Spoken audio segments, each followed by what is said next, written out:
Hi, I'm Amanda Bynum, and I am the owner of AJB Law Firm, LLC. I have been a criminal defense lawyer in Tucson, Arizona for over 13 years, where I've had a variety of jobs, including working in private practice, being a public defender, being a law professor, and now I own my own law firm. I made this video to try to give people a preview of what to expect before they come down to my office or have a phone consultation with me after they've been arrested for a DUI. I know that getting arrested for a DUI is an incredibly stressful time for anyone. So when you come and meet with me and talk about your DUI, there's a few things that we're going to talk about. First and foremost, we're going to talk about what it is that you're most worried about.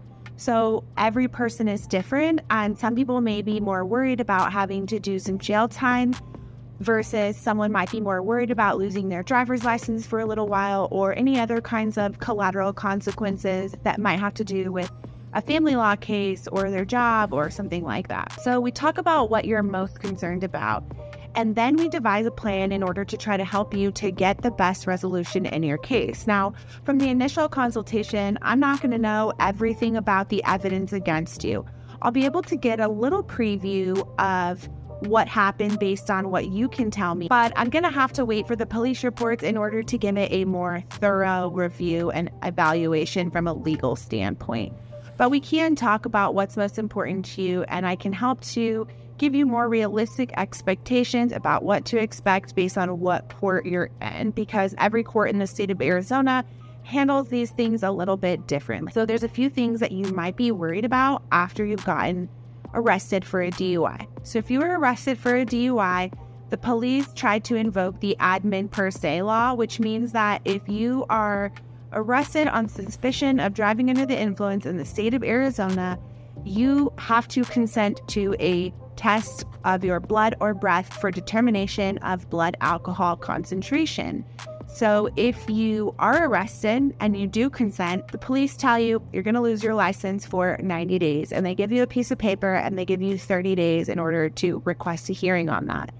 If you did not consent, then it's likely that the police got your blood anyway, and now your license is suspended for a year, which you can also request a hearing on that. And depending on when you were arrested, there may be more or less penalties for you on your driver's license, because there were some changes in the law at the beginning of 2023 that makes it a little bit easier for people accused of driving under the influence to navigate the roadways here in Arizona. So the MVD is usually people's primary concern, and in our meeting we talk about the pros and cons of requesting a motor vehicle hearing and how that might affect your insurance, how that might affect when you're unable to drive, etc. Some people are also worried about their car having been impounded, and there are some ways that you might be able to get it out early, which we can also discuss. Finally, and for most people, most importantly, there's the criminal process, where if you've been arrested for a DUI, in addition to the motor vehicle proceedings that happen, which are completely separate from the criminal court proceedings, there are also criminal proceedings. So in the criminal case, it's a class 1 misdemeanor, which means that you can serve up to 6 months in jail. You can be fined up to $2,500, and for DUIs that are mandatory minimums that do require jail time, significant fines, substance abuse counseling, and depending on how high your BAC is, whether you have any priors, it could be a lot worse for you. You could be looking at, up to 6 months in jail realistically.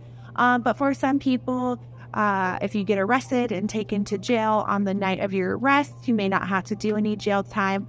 Or if you're fortunate enough to be in a court that has a home detention program, you may be able to avoid jail altogether.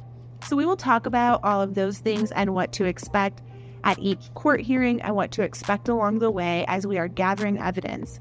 And gathering evidence means we're looking at the police reports, we're looking at the body-worn camera, we're looking at the chemical test results and whether all of those things were done appropriately. So I'll look and see, did the police officers do the field sobriety test correctly? Did they have a reason to stop you? Are there any legal or factual issues that might result in this case getting dismissed, or that might result in a jury acquitting my client? So after I have a chance to look at all of the evidence, I'll sit down with my client and I will tell them about what their options are. One of the things I pride myself on here at my own law firm is that I am a straight shooter. So there are no trial fees. I don't get paid more for advising my client to go to trial. However, in some cases, it may be appropriate to contest the case at trial if there are factual issues, if there is a low BAC, if the prosecutor is choosing to make an offer that doesn't give a defendant any benefit for giving up his constitutional rights. Sometimes we can have an expert to contest blood results, or there may be a reason to have the case dismissed because of procedural issues. But sometimes I'll tell a client, hey, your blood alcohol concentration came back really high. The video looks awful.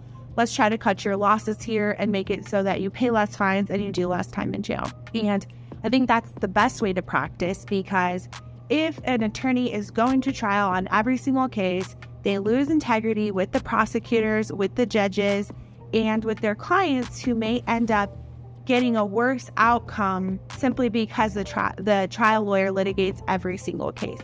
So that's kind of how a DUI case unfolds, what we'll do at our first meeting, and the kinds of things that we'll talk about.